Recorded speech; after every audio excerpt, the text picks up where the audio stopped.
ಎಲ್ರಿಗೂ ನನ್ನ ನಮಸ್ಕಾರಗಳು. ಇದು ಟಾಕಾ ಪೂರ್ತಿ ಆಗದಿದ್ದರೂ 3 ದಿವಸ ಪೂರ್ತಿ ಆಗಬೇಕು.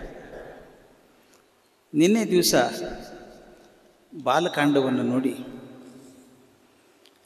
ಅಲ್ಲಿಂದ ಬಂದು ರಾಮನ ಮದುವೆ ಆಗುವ ತನಕನೂ, ಮದುವೆ ಆದಮೇಲೆ ಪರಶುರಾಮನನ್ನು ಎದುರುಗೊಂಡಾಗ ಒಂದು ಅವತಾರ ಮತ್ತೊಂದು ಅವತಾರಕ್ಕೆ ಬದಲಾಯಿಸೋದು. ಬಹುಶಃ ತಾವು 10 ಅವತಾರಗಳಲ್ಲಿ 2 ಅವತಾರ ಒಂದೇ ಕಡೆ ಬಂದದ್ದನ್ನು ನೋಡಿಲ್ಲ ನಾವು. ಇದು ಒಂದರಲ್ಲಿ ಮಾತ್ರ ಪರಶುರಾಮ ಮತ್ತು ರಾಮ ಮುಖಪಥ ಭೇಟಿಯಾಗಿ ಇದು ಹ್ಯಾಂಡಿಂಗ್ ಓವರ್ ಚಾರ್ಜ್ ಅಂದ. ಈಗ ನಮ್ಮ ಅವತಾರ ಪುರುಷ ಪರಶುರಾಮರಾಗಿದ್ದು ಇನ್ನು ಮೇಲೆ ಅವತಾರ ಪುರುಷ ರಾಮ ಆಗಬೇಕು ಅನ್ನೋದನ್ನು ಸ್ಥಾಪನೆ ಮಾಡಿದವರು ವಿಶ್ವಾಮಿತ್ರರು. ಎಷ್ಟು ಆಕಸ್ಮಿಕವಾಗಿ ರಾಮಾಯಣದಲ್ಲಿ ಬರ್ತಾರೋ ಅಷ್ಟೇ ಆಕಸ್ಮಿಕವಾಗಿ ಹೋಗಿಬಿಡ್ತಾರೆ. ಪರಶುರಾಮ ಆ ಕಡೆ ಹೋದ ಮೇಲೆ ವಿಶ್ವಾಮಿತ್ರರು ಹೋದವರು ಒಟ್ಟು ಬರೋಲ್ಲ. ಯಾವುದೋ ಒಂದು ಸ್ಪಷ್ಟ ಕೆಲಸಕ್ಕೋಸ್ಕರ ಬಂದಂಥವ್ರು. ನನಗಿದು ಭಾಳ ತೊಂದರೆ ಇತ್ತು. ಮೊದಲು ವಿಶ್ವಾಮಿತ್ರರ ಬಗ್ಗೆ ನಾನು ಏನೇನೋ ಕಥೆಗಳನ್ನು ಕೇಳ್ತೀವಿ. ಅಯ್ಯೋ ಕೋಪಿಷ್ಠ, ವಶಿಷ್ಠರ ಮಕ್ಕಳನ್ನೆಲ್ಲ ಕೊಂದು ಹಾಕಿದರು, ಆಮೇಲೆ ಊರ್ವಶಿಯನ್ನು ಮೇನಕೆಯನ್ನು ಮದುವೆ ಆದರು, ಆ ತ್ರಿಶಂಕುಗೋಸ್ಕರ ತಪಸ್ಸು ಹಾಳು ಮಾಡಿಕೊಂಡ್ರು, ಕೋಪಿಷ್ಠ ಅಂತೆಲ್ಲ ಹೀಗೆ ಕೇಳ್ತಾ ಇರ್ತೀವಿ. ಬಹಳಷ್ಟು ಒಳ್ಳೆಯ ಮಾತುಗಳನ್ನು ಕೇಳಿಲ್ಲ ವಿಶ್ವಾಮಿತ್ರರ ಬಗ್ಗೆ. ನನಗೆ ಒಂದು ಸ್ವಲ್ಪ ದಾಖಲಾಟ ಇತ್ತು. ನಮ್ಮ ಸನ್ಯಾಸಿ ಪರಂಪರೆ ಅಂತ ಏನಿದೆ, ಬಿಡಿ ಸನ್ಯಾಸಿಯಿಂದ ಹಿಡಿದು ಪೀಠಾಧಿಪತಿಗಳಿಂದ ಹಿಡಿದು ಮುಂದೆ ಸನ್ಯಾಸಿಗಳವರೆಗೂ ತೊಗೊಂಡು ಹೋದರೆ ಬ್ರಹ್ಮರ್ಷಿಗಳು ದೊಡ್ಡವರು. ಅದಾದ ನಂತರ ಅತ್ಯಂತ ಎತ್ತರದ ಸ್ಥಾನ ಭಾರತೀಯ ನಮ್ಮ ಸನಾತನ ಧರ್ಮದಲ್ಲಿ ಸಿಕ್ಕಿದ್ದು ಅಂದರೆ ಮೇಲಿರುವಂಥ ಅತ್ಯಂತ ಸಪ್ತರ್ಷಿಗಳು ಅಂತ. ಅತ್ಯಂತ ದೊಡ್ಡ ಪದವಿ ಇದು. ಸಪ್ತರ್ಷಿಗಳ ಮೇಲೆ ಪದವಿ ಇಲ್ಲ. ಆದರೆ ವಿಶ್ವಾಮಿತ್ರರು ಸಪ್ತರ್ಷಿಗಳಾಗಿದ್ದಾರೆ. ಹಾಗೆಲ್ಲ ದೋಷ ಇದೆ. ಸಪ್ತರ್ಷಿಗಳಾಗಿ ಹೇಗಿರ್ತಾರೆ ಅವರು? ಓದಬೇಕು ಅಂತ ಶುರು ಮಾಡಿ ಒಂದು ಅಧ್ಯಯನ ಮಾಡಿದೆ. ಸರ್ ಹೇಳ್ತೀನಿ, ಮುಂದಿನ ವರ್ಷ ಬರೋದಾದರೆ ವಿಶ್ವಾಮಿತ್ರರ ಬಗ್ಗೆ ಮಾಡಬೇಕು. ಬಹಳ ತಪ್ಪು ಕಲ್ಪನೆಗಳಿದ್ದಾವೆ ವಿಶ್ವಾಮಿತ್ರರ ಬಗ್ಗೆ ನನಗೆ. ಅದನ್ನು ಎಷ್ಟು ಚಂದ ಅಂದರೆ ಓದ್ತಾ ಹೋದಾಗ ಒಬ್ಬ ಮಹಾ ವ್ಯಕ್ತಿ ಕೂಡ ಹೇಗೆ ವಿಧಿ ಕೈಯಲ್ಲಿ ಸಿಕ್ಕುವ ಒಂದು ಸೂತ್ರ ಆಗಿಬಿಡ್ತಾನೆ ಅಂತ ಅದ್ಭುತ ಅನಿಸುತ್ತೆ.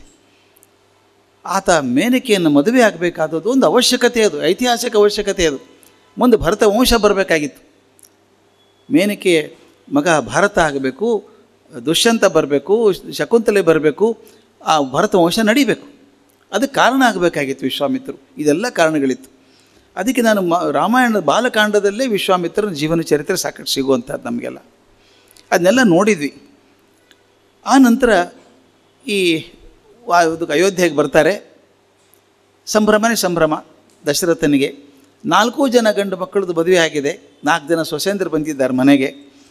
ಮನೆ ತುಂಬಿದೆ. ಆದರೆ ಒಂದು ಯಾವಾಗಲೂ ಒಂದು ವಿಚಿತ್ರ ಸನ್ನಿವೇಶ ದಶರಥಂದು.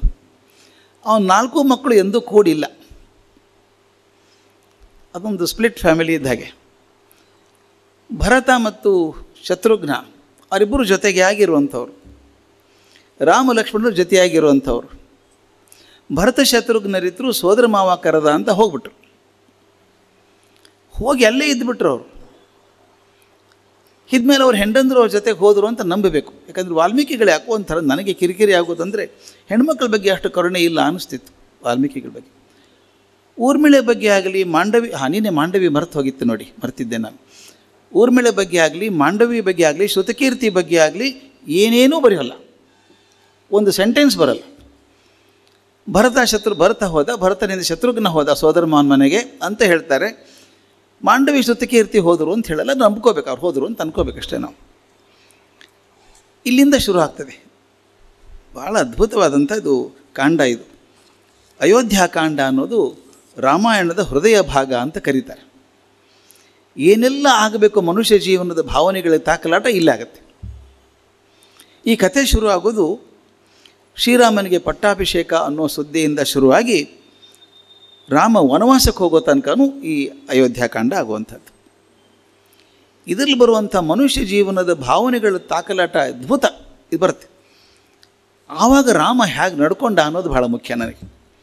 ನಾವು ಮರ್ಯಾದಾ ಪುರುಷೋತ್ತಮ ಶ್ರೀರಾಮ ಅಂತ ಹೇಳ್ತೀವಲ್ಲ, ತನ್ನ ಮರ್ಯಾದೆಯನ್ನು ಎಲ್ಲೂ ಬಿಡದೆ ತನ್ನ ನಿಷ್ಠೆಯನ್ನು ಹೇಗೆ ಕಾಪಾಡ್ಕೊಂಡು ಬಂದ ಈ ದ್ವಂದ್ವದೊಳಗೆ ಅಂತ ಅನ್ನೋದು ಭಾಳ ಮುಖ್ಯ. ಈ ಅಯೋಧ್ಯಕಾಂಡ ಪ್ರಾರಂಭ ಆಗೋದೇ ಒಂದು ಚಿಂತೆಯಿಂದ, ಯೋಚನೆಯಿಂದ ಶುರು ಆಗುತ್ತೆ. ವಿಚಿತ್ರ ಚಿಂತೆ ಅದು. ದಶರಥ ಚಡಪಡಿಸ್ತಾನೆ, ತುಂಬ ಚಡಪಡಿಸ್ತಾನೆ. ಆದಷ್ಟು ಬೇಗ ರಾಮನಿಗೆ ಪಟ್ಟಾಭಿಷೇಕ ಮಾಡಿಬಿಡ್ಬೇಕು. ಈಗಾಗಲೇ ದಯವಿಟ್ಟು ಗಮನಿಸಬೇಕು, ಮದುವೆ ಆಗಿ ಬಂದು 12 ವರ್ಷ ಆಗಿದೆ. ಅಂದರೆ 12 ವರ್ಷ ಬಂದು ಮರುದಿವಸ ಏನಾಗಿಲ್ಲ ಘಟನೆ ಇದು. 12 ವರ್ಷ ರಾಮ ಸೀತೆ ಚೆನ್ನಾಗೇ ಇದ್ದರು ಅಯೋಧ್ಯೆಯಲ್ಲಿ. 12 ವರ್ಷ ಆದಮೇಲೆ ಒಂದು ಸಲ ದಶರಥನ ತಲೆಗೆ ಬರುತ್ತೆ, ರಾಮ ಪಟ್ಟಾಭಿಷೇಕ ಮಾಡಿಬಿಡ್ಬೇಕು, ಯುವರಾಜ ಪಟ್ಟಾಭಿಷೇಕ ಮಾಡಿಬಿಡಬೇಕು, ಆದಷ್ಟು ಬೇಗ ಮಾಡಬೇಕು ಅಂತಾನೆ.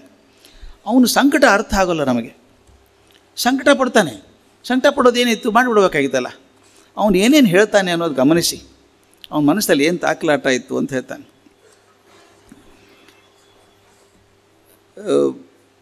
ಅದು ನಾಟಕ ಮಾಡ್ತಾನೆ. ತಾನೇ ಮನದೊಳಗೆ ತೀರ್ಮಾನ ಮಾಡ್ತಾನೆ ಪಟ್ಟಾಭಿಷೇಕ ಮಾಡಬೇಕು ಅಂತ.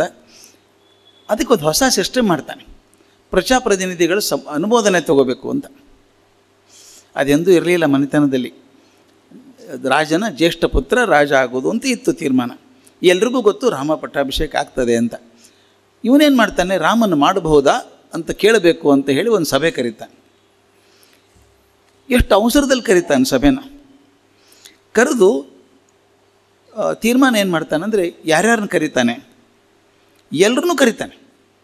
ದೂರದಲ್ಲಿದ್ದಂಥ ಈ ಸಣ್ಣ ಸಣ್ಣ ಬೇಡರ ಕಮ್ಯುನಿಟಿಯವರು, ಸಣ್ಣ ಸಣ್ಣ ರಾಜರು, ಸಾಮಂತ ರಾಜರು ಎಲ್ಲರನ್ನೂ ಕರೀತಾನೆ.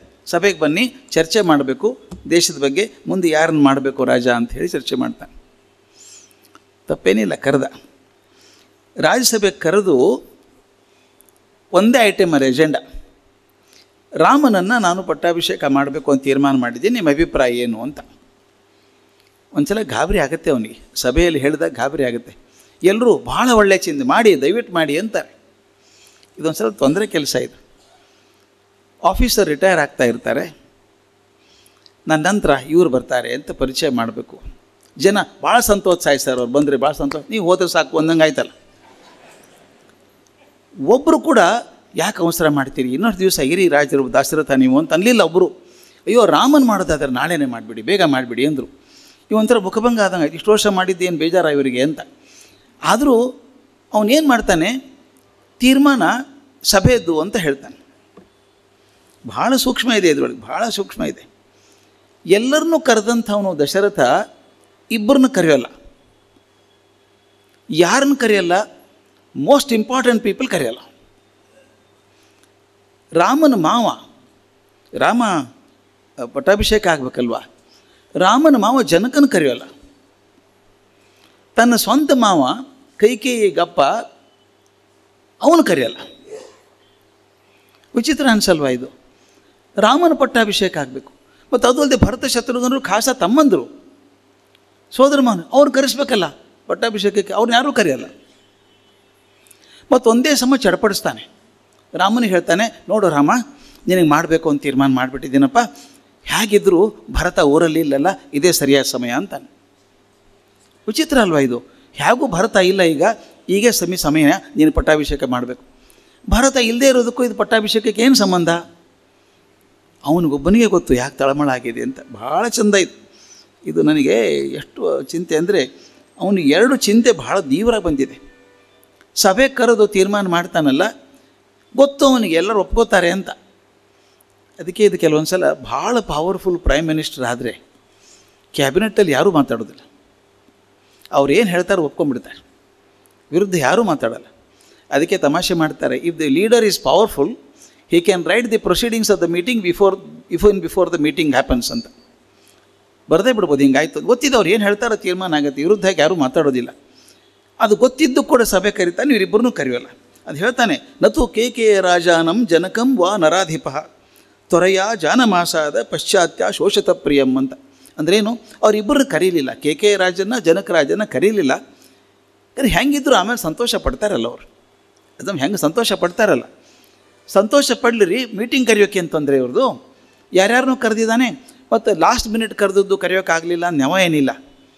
ದೂರದೂರಿಂದೆಲ್ಲ ಬಂದಿದ್ದಾರೆ, ಏಕಾಏಕಿ ಮಾಡಿದ್ದಲ್ಲ. ಮೊದಲೆಲ್ರಿಗೂ ಮೆಸೇಜ್ ಹೋಗಿ ಬರಬೇಕು ಅಂತ ಆಮಂತ್ರಣ ಕೊಟ್ಟು ಕರೆಸ್ಕೊಂಡಿದ್ದಾನೆ. ಇವರಿಬ್ಬರನ್ನ ಯಾಕೆ ಕರೀಲಿಲ್ಲ? ಭರತ ಶತ್ರುಘ್ನರನ್ನು ಕರೀಲಿಲ್ಲ.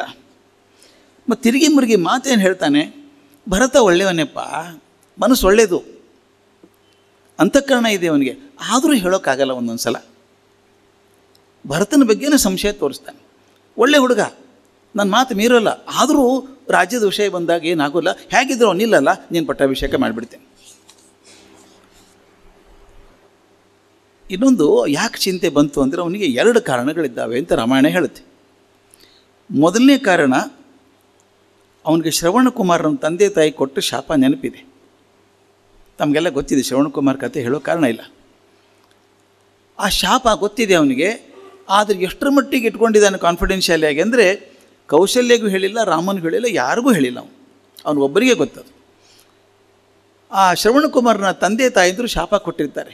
ಹೇಗೆ ನಾವು ಪುತ್ರ ಶೋಕದಿಂದ ಸಾಯ್ತಾ ಇದ್ದೇವೋ ನೀನು ಹಾಗೆ ಪುತ್ರ ಶೋಕದಿಂದ ಸಾಯ್ತೀಯ ಅಂತ ಶಾಪ ಕೊಟ್ಟಿದ್ದಾರೆ. ಒಳಗೆ ಕೊರಿತಾ ಇದೆ ಅವನಿಗೆ. ಪುತ್ರ ಶೋಕ ಅಂದರೆ ಯಾರಿಂದ ಆಗ್ಬೋದು?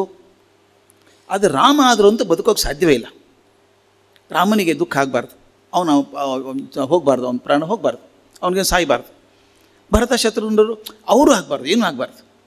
ಆದರೆ ನಾನು ಇರುವಾಗ ಆಗಬಾರ್ದು, ಅದಕ್ಕೆ ಬೇಗ ಮಾಡಿಬಿಡೋಣ, ನನ್ನ ನಂತರ ರಾಜ ಯಾರಾಗ್ತಾರಾಗಲಿ, ಇದೆಲ್ಲ ವಿಚಾರ ಒಂದು. ಅವನಿಗೆ ರಾಮ ವಿರಹವನ್ನು ತಡ್ಕೊಳ್ಳೋಕ್ಕೆ ಸಾಧ್ಯವೇ ಇಲ್ಲ, ಇದು ಒಂದು.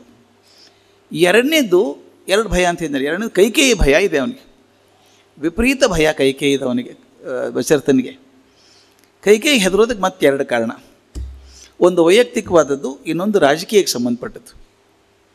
ವೈಯಕ್ತಿಕ ಕಾರಣ ಅಂದರೆ ಕೈಕೇಯಿ ಮೇಲೆ ಇದ್ದಂಥ ಅಪಾರವಾದಂಥ ಕಾಮ, ಪ್ರೀತಿ ಅಂದರೆ ತಪ್ಪಾಗುತ್ತೆ. ಇವನಿಗಾಗಲೇ ವಯಸ್ಸಾಗಿದೆ, 60-65 ವರ್ಷ ಆಗಿದೆ ಅವನಿಗೆ. ಕೈಕೇಯಿ ಸಣ್ಣ ವಯಸ್ಸಿನ ಹುಡುಗಿ, ತಾರುಣ್ಯ ಇದೆ, ತುಂಬ ಚಂದದ ಹುಡುಗಿ. ಆದ್ದರಿಂದ ಆಕೆಯನ್ನು ಬಿಟ್ಟಿರೋಕ್ಕಾಗಲ್ಲ ಇವನಿಗೆ. ಎಷ್ಟರ ಮಟ್ಟಿಗೆ ವಾಲ್ಮೀಕಿಗಳು ಒರಟಾಗಿ ಬರೀತಾರೆ ಅಂದರೆ ದಶರಥ ಕಾಮೀಹಿ ಅಂತ ಬರೀತಾರೆ. ಕಾಮಿ ಅವನು. ಕೌಶಲ್ಯ ಇದಕ್ಕಿನ್ನ ಕೈಕೇಯನ್ನು ಬಿಟ್ಟಿರೋಕ್ಕಾಗೋದಿಲ್ಲ. ಆಕೆ ಮದುವೆಯಾಗಿ ಬಂದಿದ್ದಾಳೆ, ಈ ಮುದುಕದ ಜೊತೆಗಿದ್ದಾಳೆ. ಆದ್ದರಿಂದ ಋಣ ಸಂದಾಯಕ್ಕೋಸ್ಕರನೂ ಆಕೆ ದುಃಖ ಮಾಡಬಾರ್ದು, ಆಕೆ ಸಂತೋಷವಾಗಿಡಬೇಕು. ಎಷ್ಟರ ಮಟ್ಟಿಗೆ ಆಕೆಯನ್ನು ಸಂತೋಷವಾಗಿಡೋಕೆ ಹೋಗಿದ್ದ ಅಂದರೆ ಕೌಶಲ್ಯ ಸೌಮಿತ್ರಿಯರು ಆಕೆ ಆಳಾದಂಗೆ ಆಗಿದ್ರು. ಏನೇನೂ ಸುಖ ಇರಲಿಲ್ಲ. ಮುಂದೆ ಮಾತು ಬರ್ತದೆ, ಕೌಶಲ್ಯ ಹೇಳ್ತಾಳೆ, ಅಪ್ಪ ರಾಮ, ನೀನು ಕಾಡಿಗೆ ಹೋಗ್ಬಿಟ್ರೆ ಕೌಶಲ್ಯ ನಾನು ಹೊರ ತಿಂದುಬಿಡ್ತಾಳಪ್ಪ, ನೀವಿದ್ದಾಗಲೇ ಹೆಂಗೆ ಮಾಡ್ತಾಳೆ, ಹೋದಾಗ ಏನು ಮಾಡ್ತಾಳೆ ಆಕೆ ಅಂತ. ಅಷ್ಟರ ಮಟ್ಟಿಗೆ ಕೌಶಲ್ಯ ಸೌಮಿತ್ರಿಯರು ಅವ್ರಿಗೆ ಸಹಾಯಕರಾಗಿ ನಿಂತಿದ್ದರು. ಅಸಹಾಯಕರಾಗಿದ್ದರು, ಅವ್ರು ಕಂಟ್ರೋಲ್ ಮಾಡ್ತಿದ್ದು ಕೈಕೇಯಿ. ಆ ಹೆದರಿಕೆ ಒಂದಿತ್ತಲ್ಲ, ಕಾಮ ಒಂದಿದೆ. ಇನ್ನೊಂದು ದೊಡ್ಡದೊಂದು ಹೆದರಿಕೆ ಇದೆ ಅವನಿಗೆ, ಅದು ಮದುವೆ ಸಮಯದ ಕೆಲಸ. ಇದು ರಾಮಾಯಣ ಎಷ್ಟು ಸೂಕ್ಷ್ಮವಾಗಿ ಹೇಳುತ್ತೆ ಕೆಲಸ ಇದೆ, ನಮ್ಮ ಭಾಳ ಜನಕ್ಕೆ ಗೊತ್ತಿರಲ್ಲ. ದಶರಥನ ಕೈಕೇಯಿ ಮದುವೆ ಆಗಬೇಕಾದ್ರೆ ಇವನಿಗಾಗಲೇ 60 ವರ್ಷ ಆಗಿತ್ತು ಅವಾಗ. ಕೈಕೇಯಿನ ಮದುವೆ ಮಾಡಿಕೊಡು ಅಂತ ಕೇಕೇಯಿ ರಾಜನಿಗೆ ಕೇಳ್ತಾನೆ. ಅವನೊಂದು ಕಂಡೀಷನ್ ಹಾಕ್ತಾನೆ. ಇದು ಮಹಾಭಾರತ ನೆನಪಾಗಬೇಕು. ಮತ್ತೆ ನನ್ನ ಮಗಳ ಮಗ ರಾಜ ಆಗಬೇಕು, ನನ್ನ ಮಗಳ ಕೈಕೇಯಿನ ಮದುವೆ ಮಾಡಿಕೊಡ್ತೀವಿ ನಿಮಗೆ, ಆಕೆ ಮಗ ರಾಜ ಆಗಬೇಕು, ಮಾತು ಕೊಡಿ ಅಂತ ಆರಾಮಾಗಿ ಮಾತು ಕೊಡ್ತಾನೆ ದಶರಥ. ಯಾಕೆ ಕೊಡ್ತಾನೆ ಅಂದ್ರೆ ಒಂದು ಕಾರಣ ಇದೆ. ಈಗಾಗಲೇ ಒಂದು ಮದುವೆ ಆಗಿದೆ, ಕೌಶಲ್ಯ ಸುಮಿತ್ರೆಯರಿದ್ದಾರೆ, ಅವರಿಂದ ಮಕ್ಕಳಾಗಿಲ್ಲ, ಈಗ ಆಗೋ ಸಂಭವನೂ ಇಲ್ಲ. ಈಕೆ ಹೇಗಿದ್ರು ಕೈಕೇಯಿ ಸಣ್ಣ ವಯಸ್ಸಿನವಳು, ಆಕೆಗೆ ಮಗು ಆಗಿಬಿಟ್ರೆ ತೊಂದರೆನೇ ಇಲ್ಲಲ್ಲ, ಆಕೆ ಒಬ್ಬನೇ ಗಂಡು ಮಗ, ಅದರಿಂದ ರಾಜ ಆಗಿಬಿಡ್ತಾನೆ. ಅವನಿಗೆ ಆಗ ಮುಂದೆ ಪುತ್ರ ಕಾಮೇಷ್ಟಿ ಯಾಗ ಮಾಡ್ತೀನಿ, ಪಾಯಸ ಬರ್ತದೆ ಅಂತ ಕಲ್ಪನೆ ಇಲ್ಲ ಅವನಿಗೆ. ತಕ್ಷಣ ಹೇಳ್ದ, ಆಯಿತು ಮಾಡೋಣ, ಹಾಗೆ ಮಾಡೋಣ ಅಂತ ಮಾತು ಕೊಟ್ಟಿದ್ದಾನೆ. ಈಗೆಲ್ಲ ಆಯ್ತಲ್ಲ, ಇದು ಪಾಯಸ ಪ್ರಸಂಗ ಬಂದು 4 ಜನ ಮಕ್ಕಳಾದರು. ಅದರಲ್ಲಿ ರಾಮನೇ ಹಿರಿಯ ಮಗ ಆದ. ಅವನು ಹಿರಿಯ ಮಗ ಆಗದಿದ್ದರೆ ತಕರಾರು ಇರಲಿಲ್ಲ ಅವನಿಗೆ. ಅವನು ಮಾತು ಹೇಳ್ತಾನೆ ರಾಮನಿಗೆ, ಎಷ್ಟು ಸಂಕಟದಲ್ಲಿ ಹೇಳ್ತಾನೆ ಅಂದರೆ, ಜ್ಯೇಷ್ಠ ಯಾಮಸೀಮೆ ಪತ್ನ್ಯಾಂ ಸದೃಶ ಸುತಃ ಉತ್ಪನ್ನಸ್ವಂ ಗುಣಶ್ರೇಷ್ಠೋ ಮಮ ರಾಮಾತ್ಮಜ ಪ್ರಿಯ. ಶಬ್ದಾರ್ಥ ನೋಡಿದರೆ, ರಾಮ ನನಗೆ ಅತ್ಯಂತ ಪ್ರಿಯಳಾದಂಥ ಜ್ಯೇಷ್ಠ ಪತ್ರಿಯಲ್ಲಿ ಜ್ಯೇಷ್ಠ ಪುತ್ರನಾಗಿ ಹುಟ್ಟಿದವನು. ಪದ್ಧತಿ ಏನಿತ್ತು ಅವಾಗ, ಜ್ಯೇಷ್ಠ ಪತ್ನಿಯಲ್ಲಿ ಹುಟ್ಟಿದಂಥ ಜ್ಯೇಷ್ಠ ಪುತ್ರನಿಗೆ ರಾಜ ಸಿಗಬೇಕು ಅಂತ ಇತ್ತು. ರಾಮ ನನಗೆ ಜ್ಯೇಷ್ಠ ಪತ್ನಿಯಲ್ಲಿ ಜ್ಯೇಷ್ಠ ಪುತ್ರನಾಗಿ ಹುಟ್ಟಿದಂಥವನು, ಅತ್ಯಂತ ಅನುರೂಪನಾಗಿರುವಂಥವನು. ಅಯ್ಯ ರಾಮ, ತುಂಬ ಗುಣವಂತ ಆಗಿದ್ದೀಯಪ್ಪ ನೀನು, ಸರ್ವರಿಗೂ ಪ್ರಿಯವಾಗಿದ್ದೀಯಾ ನೀನು ಅಂತ. ಮೇಲ್ನೋಟಕ್ಕೆ ಹೊಗಳಿದ ಮಾತಲ್ವ ಇದು, ರಾಮನ ಹೊಗಳಿದ ಮಾತಲ್ವ ಇದು, ಒಳಗಡೆ ಸಂಕಟದ ಮಾತಿದೆ ಅದು. ಮಹಾರಾಯ, ನೀ ಹಿಂಗಾದದ್ದು ಫಜಿತ ಆಯಿತು ನನಗೆ. ನೀನೇನಾದರೂ ಕೈಕೇಯಿ ಮಗ ಆಗಿ ಹುಟ್ಟಿದ್ರೆ ನನಗೇನು ತೊಂದರೆ ಇಲ್ಲ, ಜ್ಯೇಷ್ಠ ಪುತ್ರ ಮಗ ಅಲ್ಲ ಅಂತ ಹೇಳಿಬಿಡ್ತಿದ್ದೆ. ಅಥವಾ ನೀ ಗುಣಶೀಲ ಆಗಿಲ್ಲದೆ ಹೋಗಿದ್ರೆ ರಾಮ ಜ್ಯೇಷ್ಠ ಪುತ್ರ ಬಟ್ ಗುಣ ಸರಿ ಇಲ್ಲ, ಅದನ್ನು ಭರತನ ಮಾಡೋಣ ಅನ್ಬೋದಾಗಿತ್ತು ನಾನು. ಯಾವುದೂ ಮಾಡೋಕ್ಕೆ ಬರಲ್ಲಲ್ಲೋ ಮರಾಯ. ನೀನು ಜ್ಯೇಷ್ಠ ಪುತ್ರ ಆಗಿದ್ದೀಯಾ, ಒಳ್ಳೆಯವನು ಆಗಿದ್ದೀಯಾ, ಜನಪ್ರಿಯ ಆಗಿದ್ದೀಯಾ, ನೀನು ಬಿಡೋಕ್ಕಾಗಲ್ಲ ನನಗೆ. ಆದ್ರೆ ಮಾತು ಕೊಟ್ಟಿದ್ದೀನಲ್ಲ ಆಕೆಗೆ, ಕೈಕೇಯಿ ಅಪ್ಪನಿಗೆ ಮಾತು ಕೊಟ್ಟಿದ್ದೀನಿ, ಕೈಕೇಯಿ ಮಗನ ರಾಜ ಮಾಡ್ತೀನಿ ಅಂತ. ಭರತನ ಹೇಗಪ್ಪ ಮಾಡಲಿ ನೀನು? ಅದಕ್ಕೆ ಭರತ ಇಲ್ಲ ಅಂತ ಸಂತೋಷ ಪಡೋದು. ಭರತ ಹೇಗೂ ಇಲ್ಲ, ಬೇಗ ಮಾಡಿಬಿಡೋಣ, ಪಟ್ಟಾಭಿಷೇಕ ಮಾಡಿಬಿಡೋಣ ಅಂತ ಹೇಳ್ತಾನೆ. ಭರತ ಇದ್ರೇನು ಕೇಳೋಲ್ಲ, ಅದು ನನಗೆ ಗಿಲ್ಟಿ ಫೀಲಿಂಗ್. ಅದು ಏನು ಮಾಡೋದು ಬೇಡ ಅಂತ. ಈ ಮಾತು ನಡೆದಾಗ ಯಾರ್ಯಾರಿದ್ರು ಸಾಕ್ಷಿಯಾಗಿ ಅದಕ್ಕೆ? ಈ ಒಪ್ಪಂದದ ಮಾತಿದೆಯಲ್ಲ, ಕೈಕೇಯಿ ಮಗ ರಾಜ ಆಗಬೇಕು ಅಂತ ಕೇಕೆಯ ರಾಜ ಕೇಳ್ಕೊಂಡಾಗ ಅಲ್ಲಿದ್ದಂಥವರು 4 ಜನ. ಕೇಕೆಯ ರಾಜ ಇದ್ದ, ಜನಕ ರಾಜ ಇದ್ದ, ಮುಖ್ಯ ಅಂದರೆ ಅಶ್ವಪತಿ ರಾಜ, ಅವನು ಕೈಕೇಯಿ ಅಪ್ಪ ದಶರಥ ಮತ್ತು ಸುಮಂತ್ರ. ಸುಮಂತ್ರ ದಶರಥನ ಮಂತ್ರಿ ಮಾತ್ರ ಅಲ್ಲ, ಅತ್ಯಂತ ಆತ್ಮಸಖ. ಆಗ ಮುಖ್ಯಮಂತ್ರಿ ಪ್ರಧಾನಮಂತ್ರಿ ಹೇಗಿರ್ತಿದ್ರು ಅಂದರೆ ಅವರು ರಾಜನ ಪ್ರತಿಯೊಂದು ನಡವಳಿಕೆ ಗೊತ್ತಿರ್ತಿತ್ತು, ಅವ್ರಿಗೆ ವಿಷಯ ಗೊತ್ತಿರೋದು. ಸುಮಂತ್ರ ಕೂಡ ಸಾಕ್ಷಿಯಾಗಿದ್ದ. ಅಂದರೆ ವಿಷಯ ತಿಳಿದವ್ರು ಇವರೇ 4 ಜನ. ಇವನು ಹೆದರಿಕೆ ಏನೊಂದು ಸುಮಂತ್ರನಂತೂ ಬಿಡೋಕ್ಕಾಗಲ್ಲ, ಅಲ್ಲೇ ಇರ್ತಾನೆ, ಅವ್ನು ಜಬರಿಸಿ ಇಟ್ಕೋಬೋದು, ಸುಮ್ಮನೆ ಕೂಡ ಹೇಳ್ಬೇಡ ನೀನು ಅಂತ ಹೇಳ್ಬೋದು. ಜನಕ ರಾಜ ಹೇಳೋಕ್ಕಾಗತ್ತಾ? ರಾಜರ್ಷಿ ಅವನು ಮದುವೆ ಕರೆದುಬಿಟ್ರೆ ರಾಮನ್ ಮಾಡಬೇಕು ಅಂದಾಗ, ಅಲ್ಲಪ್ಪ ನೀನು ಮಾತು ಕೊಟ್ಟಿದ್ಯಲ್ಲ ಅಲ್ಲಿ ಅಶ್ವಪತಿ ರಾಜನಿಗೆ, ಕೈಕೇಯಿ ಮಗನ ಮಾಡಬೇಕಲ್ವಾ ಅಂತ ಕೇಳಿಬಿಟ್ರೆ ಏನು ಮಾಡೋದು? ಅದಕ್ಕೆ ಅವ್ನು ಬರೋದೇ ಬೇಡ, ಅಶ್ವಪತಿ ರಾಜನಿಗೆ ಹೇಳೋದೇ ಬೇಡ. ಈ ಹೆದರಿಕೆ ಅವನ ಒಳಗಡೆ, ಇದು ರಾಜಕಾರಣ. ಅಂತೂ ಹೀಗೆ ಮಾಡಿ ಕೊನೆಗೆ ತೀರ್ಮಾನ ಮಾಡ್ತಾನೆ, ಅವ್ನು ಮಾಡಬೇಕು ಅಂತ ತೀರ್ಮಾನ. ಹೊಗಳ್ತಾನೆ, ಮೆಚ್ಚುಗೆ ಮಾತು ಅನ್ನಂಗೆ ಅನಿಸುತ್ತೆ, ಆದರೆ ಮೆಚ್ಚುಗೆ ಮಾತಲ್ಲ. ಒಂದು ಹಾದಿ ಹುಡ್ಕೊಂಡ. ಕೊನೆಗೆ ಯಾಕಪ್ಪ ಹೆಂಗೆ ಮಾಡಿದೆ ಅಂತ ಕೇಳಿದರೆ, ಕೇಕೆಯ ರಾಜ ಮತ್ತು ಜನಕ ರಾಜ ಕೇಳಿದಾಗ, ನಾನೇನು ಮಾಡಲಿ ಸ್ವಾಮಿ, ಪ್ರಜಾಪ್ರತಿನಿಧಿ ಸಭೆಯೊಳಗೆ ತೀರ್ಮಾನ ಆಯಿತು, ಡೆಮೋಕ್ರೆಟಿಕ್ ಕಂಟ್ರಿ ಅಂತ ಹೇಳಬೇಕು, ತನ್ನ ಭಾರವನ್ನು ಮತ್ತೊಬ್ಬರ ಮೇಲೆ ಹಾಕಿ ಪಾರಾಗಬೇಕು. ಇದು ಪ್ಲ್ಯಾನ್ ಮಾಡ್ಕೊಂಡಿದ್ದ ಅವನು. ಈ ಮಾಡ್ಕೊಂಡಿರೋ ಹೊತ್ತಲ್ಲಿ ಕರಿತಾನೆ ಅವನ್ನ. ತೀರ್ಮಾನ ಆಯ್ತಲ್ಲಪ್ಪ, ಸಭೆಗೆಲ್ಲ ನಗರಕ್ಕೆ ತಿಳಿಸ್ತಾನೆ, ನಾಳೆ ಪಟ್ಟಾಭಿಷೇಕ, ಟೈಮ್ ಇಲ್ಲ ಜಾಸ್ತಿ, ನಾಳೆ ಮಾಡಿಬಿಡ್ಬೇಕು. ಈಗ ನಾಡಿದ್ದೇನಾಗುತ್ತೋ ಗೊತ್ತಿಲ್ಲ. ಅವನು ಹೇಳ್ತಾನೆ, ನನ್ನ ಮನಸ್ಸು ಚಂಚಲವಾದದ್ದು, ನಾಳೆ ಮತ್ತೆ ಬದಲಾಗಿಬಿಟ್ರೆ ಅದಕ್ಕೆ ನಾಳೆನೇ ನಿನಗೆ ಮಾಡಿಬಿಡ್ತೀನಿ ಅಂತ ಹೇಳ್ತಾನೆ. ಎಷ್ಟು ಒದ್ದಾಟ ಇದೆ ಗೊತ್ತಾ ಅದು. ಇದು ಸುಳ್ಳು ಹೇಳೋದು ಭಾಳ ಕಷ್ಟ, ಸತ್ಯ ಹೇಳೋದು ಭಾಳ ಸುಲಭ. ಸುಳ್ಳು ಹೇಳಿದ್ರೆ ಅಸಾಧ್ಯ ಮೆಮರಿ ಇರಬೇಕು. ಅವ್ರಿಗೇನು ಹೇಳಿದೆ, ಇವ್ರಿಗೇನು ಹೇಳಿದೆ ನೆನ್ಪಿಟ್ಕೋಬೇಕು, ಕರೆಕ್ಟಾಗಿ ಅವ್ರಿಗೆ ಉತ್ತರ ಕೊಡಬೇಕು. ಸತ್ಯ ಹೇಳ್ಬೇಕಾದ್ರೆ ಒಂದೇ ಮೆಮರಿ ಸಾಕಾಗ್ತದೆ. ಇವನು ಏನು ಮಾಡಿದ್ದಾನೆ, ಯಾರಿಗೂ ಹೇಳ್ದಂಗೆ ಮಚಾರ ಮಾಡಿ ಪಟ್ಟಾಭಿಷೇಕಕ್ಕೆ ಕೇಕೆಯ ರಾಜ ಜನಕ ರಾಜ ಬರಲಾರ್ದಂಗೆ ವ್ಯವಸ್ಥೆ ಮಾಡಿದ್ದಾನೆ. ರಾಮನ ಕರೆದು, ಬಾರಪ್ಪ ರಾಮ, ನಾಳೆ ನಿನಗೆ ಪಟ್ಟಾಭಿಷೇಕ ಮಾಡ್ತೀನಿ, ಸಂತೋಷ ಸುದ್ದಿ ಅಂತಾನೆ. ರಾಮ ಯಾವ ಮುಖಭಾವವನ್ನು ತೋರಿಸೋದಿಲ್ಲ, ಸಂತೋಷವಾದಂಗೂ ತೋರಿಸಲ್ಲ. ಹೋಗಿ ತನ್ನ ಅರಮನೆಗೆ ಹೋಗ್ತಾನೆ. ತಾಯಿಗೆಲ್ಲ ಸುತ್ತಿ ಮುಚ್ಚಿಬಿಟ್ಟಿರ್ತಾರೆ, ಆಗಲೇ ಹುಡುಗರು ಹೊಗಳಿರ್ತಾರೆ, ನಾಳೆ ರಾಮನಿಗೆ ಪಟ್ಟಾಭಿಷೇಕ ಆಗ್ತದೆ ಅಂತ. ಕೌಸಲ್ಯಕ್ಕೆ ಸಂಭ್ರಮ. ಎಷ್ಟು ವಿಚಿತ್ರ ಇದೆ ನೋಡಿ ಮನಸ್ಸು, ಇದು ಸೈಕಾಲಜಿ ಎಕ್ಸ್ಪರಿಮೆಂಟ್ ಇದು. ರಾಮ ಇಷ್ಟೆಲ್ಲ ಹಾಕಿ ತನ್ನ ಅರಮನೆ ಕೂತಿದ್ದಾನೆ ತನ್ನ ಮನೆಗೆ. 5 ನಿಮಿಷಕ್ಕೆ ಮತ್ತೆ ಕರೆಸ್ತಾನೆ ಸುಮಂತ್ರನ, ಕರೆಸೋನ ರಾಮನ ಕರೆಸು. ಮತ್ತೆ ರಾಮ ಇವಂತ ಈಗ ಬಂದಿದ್ದನಲ್ಲ, ಮತ್ತೆ ಯಾಕೆ ಹೋಗಬೇಕು? ಇಲ್ಲ, ಕರೀತಾರೆ ಮಹಾರಾಜರು, ಹೋಗಿ ನಿಂತ್ಕೋತಾನೆ. ಅಪ್ಪ ಏನು ಅಂತಾನೆ. ನೋಡಪ್ಪ, ನಿನಗೆ ಹೇಳಬೇಕು ಮುಖ್ಯವಾದ ವಿಷಯ, ನಾಳೆ ಪಟ್ಟಾಭಿಷೇಕ ನಿನಗೆ ಹೇಳಿದ್ದಾನೆ, 5 ನಿಮಿಷದಿಂದ ಹೇಳಿದ್ದಾನೆ. ಮತ್ತು ನಿನ್ನ ಪಟ್ಟಾಭಿಷೇಕ ನಾಳೆನೇ, ನೆನಪಿದೆಯಾ? ಸಂತೋಷವಾಗಿರಬೇಕು. ನೀನು ಸೀತೆ ಇವತ್ತು ರಾತ್ರಿಯೆಲ್ಲ ಉಪವಾಸ ಮಾಡಿ ಆ ವ್ರತಗಳನ್ನೆಲ್ಲ ಪಾಲಿಸಬೇಕು. ನಾಳೆ ಬೆಳಗ್ಗೆ ಪಟ್ಟಾಭಿಷೇಕ. ಯಾಕೆ ಗೊತ್ತಾ? ನನ್ನ ಭಯ ಇದೆ ಕಣೋ, ನನಗೆ ಭಯ ಇದೆ. ದಶರಥನ ಮಾತು ಆಗಲೇ ಹೇಳಿ ಕಳಿಸಿದಾನೆ ಪಟ್ಟಾಭಿಷೇಕ, ಮತ್ತು 5 ನಿಮಿಷಕ್ಕೆ ಕರೆಸ್ತಾನೆ. ಅಂದರೆ ನಿಮ್ಮ ಮನಸ್ಸಲ್ಲಿ ಗಾಬರಿ ಇದ್ದಾಗ ವಿ ಸ್ಟಾರ್ಟ್ ಓವರ್ ರಿಯಾಕ್ಟಿಂಗ್. ಕರೆಸ್ಬಿಟ್ಟು, ನಾನು ನೋಡು, ನನ್ನ ಮನಸ್ಸಿಗೆ ಭಯ ಆಗ್ತಾಯಿದೆ ಕಣೋ, ಯಾಕಂದರೆ ಹೇಳೋಕ್ಕೆ ಬರಲ್ಲ. ಭರತ ಒಳ್ಳೆಯವನೇ, ಮತ್ತೆ ಭರತ ಒಳ್ಳೆಯವನೇ, ದೂರ ಇದ್ದ ನಿಜ, ಆದರೂ ಹೇಳೋಕ್ಕೆ ಬರಲ್ಲ, ಏನೇನು ತೊಂದರೆ ಬರ್ತದೆ. ಒಂದು ಕೆಲಸ ಮಾಡು. ಎಂಥ ವಿಚಿತ್ರ ಮಾತು ಗೊತ್ತಾ? ನೀನು ಸುತ್ತಮುತ್ತಲ ಒಂದು 4 ಜನ ಗಟ್ಟಿಯಾದ ಸೇವಕರನ್ನ ಇಟ್ಕೋ. ರಾಮನಿಗೆ ಹೇಳೋದು, ಗಟ್ಟಿ ಸೇವಕರನ್ನ ಇಟ್ಕೋ ನೀನು. ಯಾಕಂದರೆ ಯಾರೋ ಬಂದು ನಿನ್ನ ಕಿವಿಯಲ್ಲೇನೋ ಓದ್ಬಿಡ್ತಾರೆ, ಅಂದರೆ ರಾಮನಿಗೇನು ಸುದ್ದಿ ಹೋಗುತ್ತೋ ಅಂತ ಹೆದರಿಕೆ. ಇದು ವಾಲ್ಮೀಕಿಗಳು ಬಾಯಿ ಬಿಟ್ಟು ಹೇಳಲ್ಲ, ಅವರು ಶ್ಲೋಕದಲ್ಲೇ ಬರುತ್ತೆ, ಅಷ್ಟು ಅದ್ಭುತವಾಗಿ ಬರುತ್ತೆ. ನೀನು ಸತ್ಲ ಒಂದು 4-10 ಜನ ಗಟ್ಟಿಯಾದ ಸೇವಕರನ್ನ ಇಟ್ಕೋ. ನೀನು ಯಾರನ್ನೂ ಹತ್ತಿರ ಬೆರ್ಕೊಳ್ಬೇಡ, ರಕ್ಷಣೆ ಮಾಡ್ಕೊ. ನೀನು ಯಾರೋ ಕಿವಿ ಓದ್ಬಿಡ್ತಾರೆ, ಸುದ್ದಿ ಹೇಳಿಬಿಡ್ತಾರೆ ನಿನಗೆ, ನಂಬೇಡ ನೀನು ಅಂತ ಹೇಳ್ತಾನೆ. ವಿಜೇತ ಅಪ್ಪ ಮಗ ರಾಮ ಅಂತಾನೆ, ಯಾಕೆ ಹಿಂಗೆ ಮಾಡ್ತಾರಪ್ಪ? ಆಯ್ತಪ್ಪ, ನಾನು ಮಾಡ್ಕೋತೀನಿ ಬಿಡು, ನಾಳೆ ಮಾಡ್ತೀನಿ. ಮತ್ತೆ ಹೇಳ್ತಾನೆ, ನೋಡೋ ನಾನು ಮುದುಕಾಗ್ಬಿಟ್ಟೆ, ಈಗ ಎಷ್ಟು ದಿವಸ ಬದುಕ್ತೀನಿ ಗೊತ್ತಿಲ್ಲ, ನಾಳೆ ಬೆಳಗ್ಗೆನೇ ಇರಲಿಕ್ಕಿಲ್ಲ ನಾನು, ಅದಕ್ಕೆ ಬೇಗ ಮುಗಿಸ್ಬಿಡೋದು ನಿನ್ನ ಪಟ್ಟಾಭಿಷೇಕ. ರಿಪೀಟಾಗಿ ಅದನ್ನೇ ಹೇಳ್ತಾನೆ. ರಾಮ ಅಂತ ನನಗೆ ಅಪ್ಪನಿಗೆ ಟೆನ್ಷನ್ ಆಗಿರಬೇಕು ಅಂತ. ಅಂದರೆ ಭಯ ಏನು ಅವನಿಗೆ? ಏನೋ ವಿಘ್ನ ಬಂದು ಪಟ್ಟಾಭಿಷೇಕ ತಡೀತದೆ ಅಂತ ಅನಿಸ್ಬಿಟ್ಟಿದೆ ಅವನಿಗೆ.